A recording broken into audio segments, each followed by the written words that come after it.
Oh my goodness. All right, so I just wanted to make a quick little tutorial on how I walk with Theo. Hi.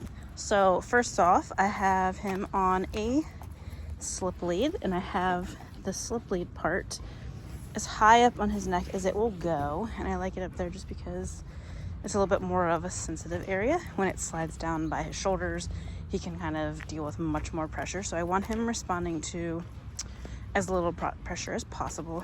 I will be switching him over to a prong at some point, but we have a lot more training with that before I pass those reins over. So what I'm doing is, well, first off, we started his healing with luring. So that means that I had food in my hands and I just had his nose follow my hand around, just to kind of show him, teach him the muscle memory of where I wanted him to be.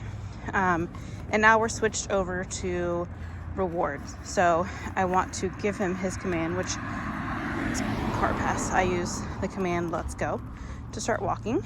And right now we're in a pretty continuous schedule of reinforcement. So it's not a good an example in this video just because I don't have enough hands to hold the leash and hold the phone and deliver the rewards. So typically what I'm doing is I'm saying let's go. Every couple steps I'm just presenting food. I'll say the word good and give him some food. Good, like that. Let's see if I can finagle. Give him food. When he looks up at me, good. I want the food to be hidden. They're in my pocket over here. So I have my hand down neutral and then good to present the food. And I'll do that every couple of steps. It's on a pretty continuous schedule right now. Eventually I'll make that a little bit more of a variable schedule, meaning maybe every 2 steps I give him a treat, maybe every 10 steps, and then back to 7, then, a full block, half a block, just kind of breaking up. But I want him to be able to predict when it's coming, but I want him to trust the process that if he continues to stay in his heel, that reinforcement will come at some point, because it always does, and it's always some random timing. Let's go. The other thing that I'm doing is I'm setting him up for success. So if I just let him get ahead of me like that, that's typically when he starts to really drag. So what I'll do, like that, nope, is I will use leash pressure back to my side, and then I'm gonna say let's go. When he's, come on, let's go. When he is where I want him to be. I have a short leash, but it is loose.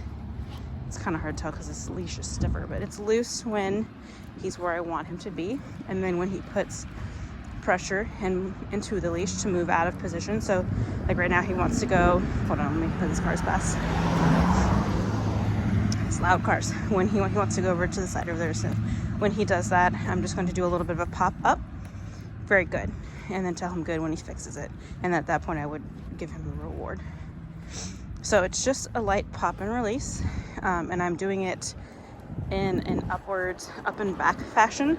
So I'm not just doing it backwards because that creates opposition reflex. I want it to be that upwards pop just to kind of pull his head back up into that nice walking position. And then as soon as he fixes it, I'll leave him alone. I'll say good, and I'll let him have that leash slack. But if he does, like right now, he's starting to forge ahead. No, good, very good. So he's really very responsive to it. Good. See if I can juggle all this. There's another car coming. Sit. Very good.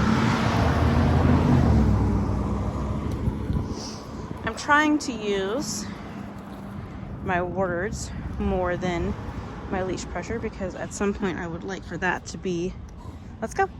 The more dominant, let's go. No. Good. The more dominant thing that he pays attention to, so I don't have to constantly yank on his neck or give him corrections or any type of pressure. I want him just this nice, beautiful, polite heel next to my side. And I just took him straight out of his kennel. So this is, he played this morning, but I didn't wear him out in a walk beforehand. Nope. Good. So when I say no, I'm saying no, pop. I want that no to happen first, and then the leash pressure to follow. So that way those can be associated together. And then when he hears the word no, good. He anticipates the leash pressure, very good. And he can hopefully respond to that before needing pressure. So that's exactly what just happened right there. Good. Sit. Good. Just a good boy. Hopefully I covered everything I needed to cover.